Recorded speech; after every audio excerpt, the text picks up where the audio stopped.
Bihar police 19,838 का exam date आ चुका है और देखें तो मोटा मोटी 1 महीने का समय है। 17 लाख लगभग अभ्यर्थी हैं। 1 लाख का फिजिकल के लिए क्वालिफिकेशन होना है और उसमें कैसे जगह बनाए 1 लाख अभ्यर्थियों में। देखिए रोशन आनंद सर से हम बात करने के लिए आए हुए हैं, क्योंकि आप पढ़ने से ज्यादा छोड़ना क्या है ये भी इम्पोर्टेंट है। तो यही जानने के लिए अभी आए हैं कि बाकी के 30 दिनों में जो अभी बचा हुआ है उसमें क्या कुछ पढ़े कि बेहतर कर सके, कैसे पढ़ें कि रिटेन एग्जाम क्वालिफाई कर सके बाकी के दिनों में, क्योंकि बहुत सारे ऐसे लड़के हैं जिसका सिलेबस भी खत्म नहीं हुआ है। और वैसे लड़कों के लिए भी हम बात करेंगे जिसका सिलेबस खत्म हो चुका है, और वैसे के लिए हम बात करेंगे जिसका सिलेबस आधा और अधर में लटका हुआ है। सर बहुत शुक्रिया बात। धन्यवाद। सर एग्जाम डेट आ चुका है और फाइनली अगर देखें तो लास्ट एग्जाम 3 तारीख का है, लेकिन उससे पहले अगर देखें तो 16 जो पहला है, तो मोटा मोटी 1 महीने का समय। तो क्या कहेंगे सर, वो जो 3 वाले हैं ये 16 को ही टारगेट करे, यानी कि 1 महीना ही समय रखे टारगेट? हाँ देखिए, सबसे बड़ी बात ये है कि 16 जुलाई से एग्जाम प्रारंभ हो रहा है और 3 अगस्त तक है।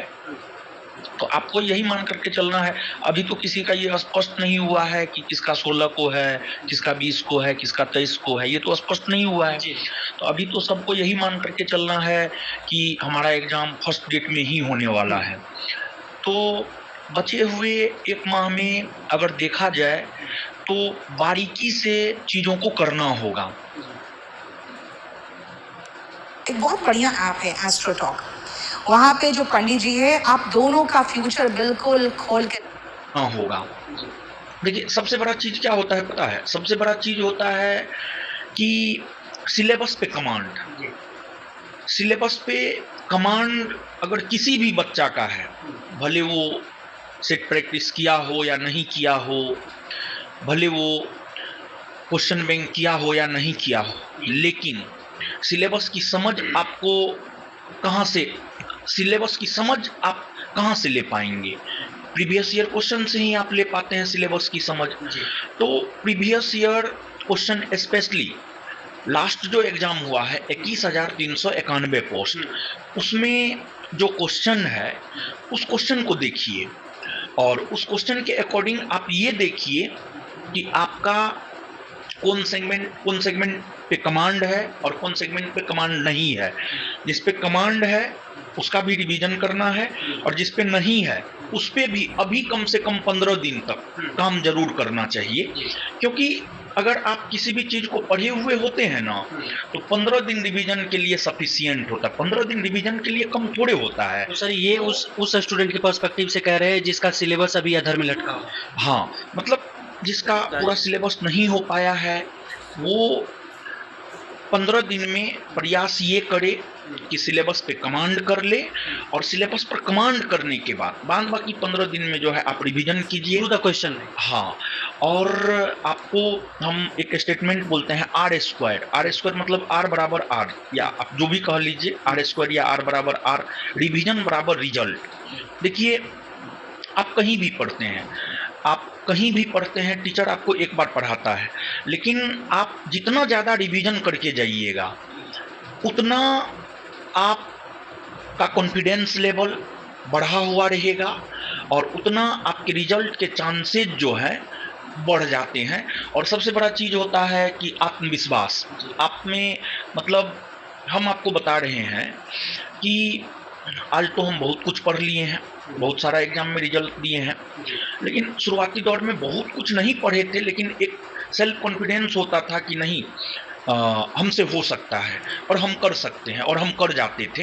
तो कहने का मतलब ये है कि एक आत्मविश्वास अपने आप में बना करके रखे, और ये आत्मविश्वास आप में तब आएगा जब आप मेहनत कर रहे होते हैं, तब आप में जो है आत्मविश्वास आता है। अदरवाइज आप में आत्मविश्वास नहीं आता है। तो हम यही कहेंगे, इस 1 माह में रगड़ के पढ़िए, और इस 1 माह में अगर आप रगड़ के पढ़ते हैं तो आपका रिजल्ट फिक्स है। और सबसे बड़ी बात ये है कि 3 अगस्त तक तो एग्जाम ही है, रिजल्ट आने में भी महीना 2 माह लग ही जाएगा, हमको लगता है उससे कम तो लगेगा नहीं, क्योंकि 17 लाख के आसपास अभ्यर्थी हैं।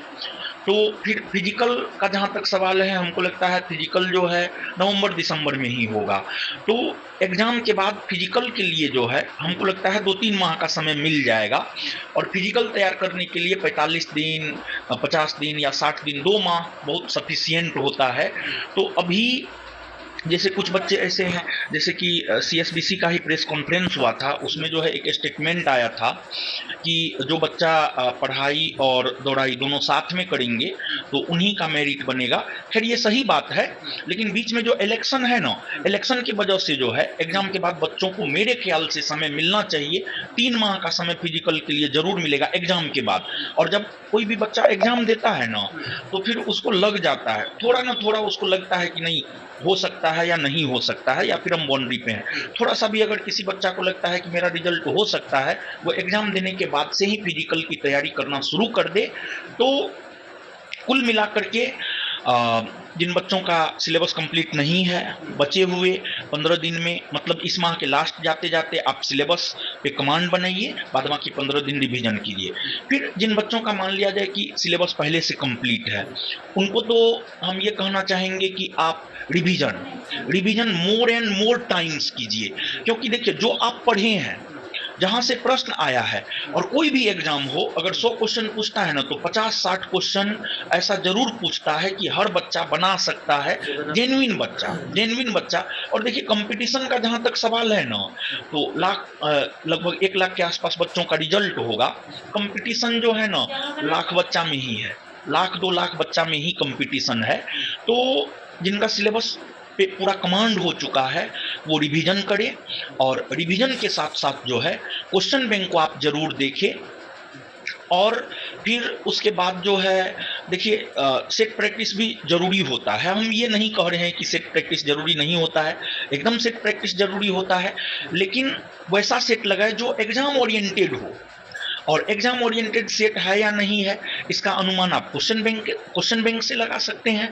तो सिर्फ आप ये कहिएगा कि क्वेश्चन बैंक पे सिर्फ कमांड करके आपका रिजल्ट हो जाए।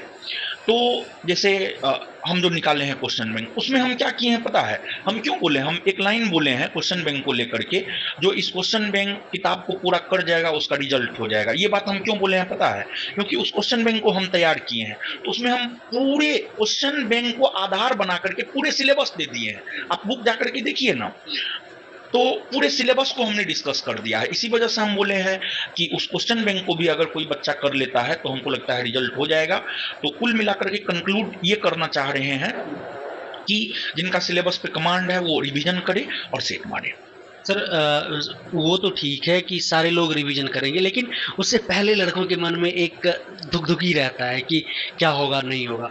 तो सर, जो अमूमन सेट लगाते हैं बच्चे, जो क्वेश्चन बैंक वाला सेट लगाएं चाहे ये ऐसे वाला सेट लगाएं, तो कितने नंबर के आसपास वो उसका रह रहा है, तो वो अपने आप को एक सेफ जोन में समझे कि हमारा तैयारी सही लेवल पर है। देखिए, जैसे 21,391 वाला वैकेंसी में एग्जाम फेयर हुआ, तो जब भी एग्जाम फेयर होता है ना, एक तो हम सीएसबीसी बोर्ड से ये चाहेंगे कि एग्जाम फेयर हो 21,391 पोस्ट के तरह ही, और एग्जाम फेयर होना भी चाहिए क्योंकि इलेक्शन ईयर है, कोई भी रिस्क नहीं लेना चाहेगा।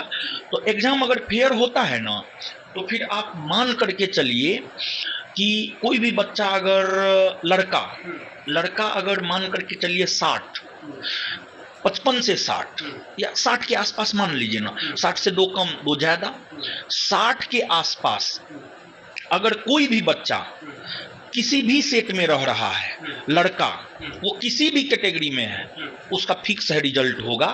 और जहां तक लड़की का सवाल है, लड़की जो है 45 के आसपास अगर किसी भी सेट में रह रही है, पीवाईक्यू मार रही है या प्रैक्टिस सेट मार रही है, 45 के आसपास रह रही है, किसी भी कैटेगरी में है, तो उसका रिजल्ट होगा। मतलब ये हम जनरल लड़का और लड़की की बात किए। अगर एग्जाम फेयर होता है तब, अगर एग्जाम फेयर नहीं होता है तब तो कट ऑफ 70 भी जा सकता है, 80 भी जा सकता है, वो अलग चीज है, जो कि होना नहीं चाहिए, जो होगा भी नहीं। तो लड़की अगर 45 के आसपास है, वो एकदम सेफ जोन में है। और अगर आप कैटेगरी बैठ जाइएगा, OBC, EBC, PWS, SC, ST, तो उस कंडीशन में 40, 38, 40 लड़की, और लड़का जो है उसमें भी कैटेगरी बैठ जाइएगा तो 50, 55, यानी कुल मिलाकर के जनरल कैटेगरी के लिए हम